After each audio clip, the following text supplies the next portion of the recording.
আমাদের যারা প্রতিদ্বন্দ্বী জোট রয়েছে তারা যে বিভিন্ন মিথ্যা আশ্বাস দিচ্ছে তারা আসলে বাস্তবায়নের কোনো রূপরেখা তারা নাই এবং কেন্দ্রীয়ভাবে আমাদের 10 দলীয় ঐক্যের পক্ষ থেকে বিভিন্ন জায়গায় গতকাল দেখেছেন যে উত্তরবঙ্গে নির্বাচনী সভা হয়েছে যেখানে বাংলাদেশ জামাত ইসলামী সম্মানিত আমির উপস্থিত ছিলেন, আমাদের পঞ্চগড়ে সার্জিস আলম, রংপুরে আক্তার হোসেন আমাদের সদস্য সচিব, তারা সেখানে নির্বাচনী জনসভা করেছেন।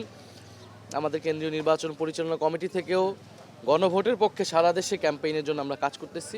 তা আমরা পাশাপাশি আমাদেরকে ভোট দেওয়ার গুরুত্ব এবং গণভোটের গুরুত্বটা আমরা মানুষকে বোঝাচ্ছি এবং আমরা মানুষকে উৎসাহিত করছি যাতে মানুষ 16 বছর পরে যেহেতু একটা সুষ্ঠু নির্বাচনের পরিবেশ তৈরি হয়েছে, মানুষ যাতে নির্বিঘ্নে নির্ভয়ে উৎসবমুখর পরিবেশে ভোট দিতে আসেন এবং কারণ এবারের ভোটটা একেবারেই নতুন এবং বাংলাদেশের ভাগ্য পরিবর্তনের ভোট, যেহেতু গণভোটও একসাথে হচ্ছে, মানুষ যাতে এই ভোট কোনোভাবেই এই ভোটকে ভোট প্রদানে ভয় না পায়। কারণ আমরা দেখছি বিভিন্ন এলাকায়, ইভেন আমার এলাকাতেও এক ধরনের ভয়ের পরিবেশ তৈরি করে রাখা হয়েছে এখানে এবং এখানে কোনো ধরনের আচরণবিধি এর আগেও মানা হয়নি, এখনও মানা হচ্ছে না।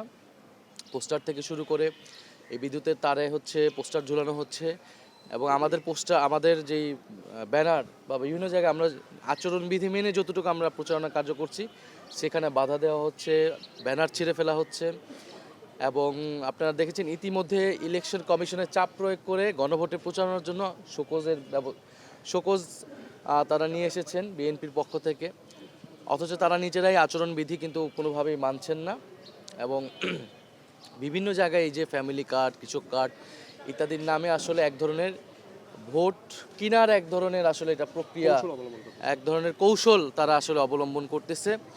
এটা আসলে কিন্তু মানুষ আসলে এটাতে আসলে অত রেসপন্স করতেছে না। আমরা মানুষের সাথে কথা বলতেছি, মানুষ আসলে এগুলো বিশ্বাসও করতেছে না, কারণ মানুষ এর আগেও এই ধরনের মিথ্যা প্রতিশ্রুতির কথা বিভিন্নভাবে শুনেছে।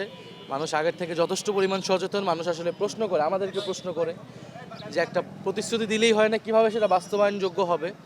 ফলে আমাদের যারা প্রতিদ্বন্দ্বী জোট রয়েছে তারা যে বিভিন্ন মিথ্যা আশ্বাস দিচ্ছে তারা আসলে বাস্তবায়নের কোনো রূপরেখা তারা নাই এবং এগুলো আসলে আমাদের দেশের জাতীয় যে সমস্যা এই মুহূর্তে এবং ভবিষ্যৎ সরকারের, পরবর্তী সরকারের যে দায়িত্ব, সে তুলনায় এই সমাধানগুলো খুবই অপ্রতুল। আপনি কয়েকটা কার্ড দিবেন, সে কার্ডে কিছু টাকা দিবেন, সেটা সোশ্যাল সেফটি নেটসের আওতায়। সোশ্যাল সেফটি নেটস অলরেডি বাংলাদেশে কিন্তু এটা কার্যক্রম রয়েছে, আপনি সেটাকে জাস্ট রাজনৈতিক প্রণোদনা হিসেবে ব্যবহার করতেছেন।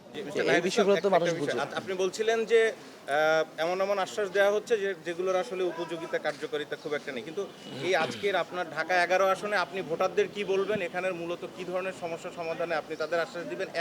আরেকটা বিষয় হচ্ছে, আপনি বলছিলেন যে পোস্টার বা নির্বাচনী আচরণবিধি ভঙ্গ করছে, যদি একটু স্পেসিফিক বলেন আমাদেরকে যে আসলে কারা করছে এটা। আমাদের যারা প্রতিদ্বন্দ্বী পক্ষ রয়েছে তারাই মূলত এই কাজটা করছে।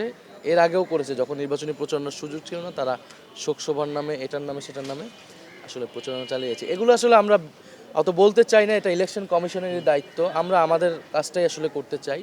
আমরা এই 11 আসনে বিভিন্ন এলাকায় বিভিন্ন ধরনের সমস্যা, যেমন এই এলাকায় আমরা আজকে এসেছি, এখানে পানির একটা বড় সংকট আছে, এখানের মানুষজন ভোর থেকে উঠে গ্যাসেরও সংকট আছে, ভোরবেলার মধ্যেই সকালের মধ্যে গ্যাস চলে যায়, পানির সংকট আছে, ওয়াসা এটা আবেদন করা হয়েছে, সেটা আমরা কিভাবে এটাকে তাদের এই একটা সুবিধা আদায় করতে পারি। প্রকাশ্যে এখানে মাদকের একটা কারবারই চলে এবং এলাকার মানুষ বিশেষত তরুণ সমাজ এটা দ্বারা ক্ষতিগ্রস্ত হচ্ছে। এই মাদককে নির্মূল করতে হবে। এই মাদকের সাথে যুক্ত আসলে প্রশাসন এবং রাজনৈতিক ব্যাকআপ।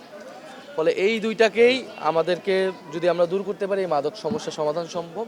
এছাড়া তো চাঁদাবাজি, ভূমি দখল, জমি দখল, এটা তো আসলে সারা বাংলাদেশের চিত্র হয়েছে 5ই আগস্টের পরে একটি দলের পক্ষ থেকে। এটা এই এলাকাও এটার বাইরে না এবং এই এলাকায় বড় ধরনের আসলে ভূমি অধিগ্রহণ, জমি দখল এটা এর আগেও হয়েছে, সেটাই কন্টিনিউ করছে এখন আমাদের যে বিরোধী দলের, মানে আমাদের যে প্রতিদ্বন্দ্বী দল রয়েছে তাদের, যিনি প্রার্থী রয়েছেন তাদের পক্ষ থেকে আর কি।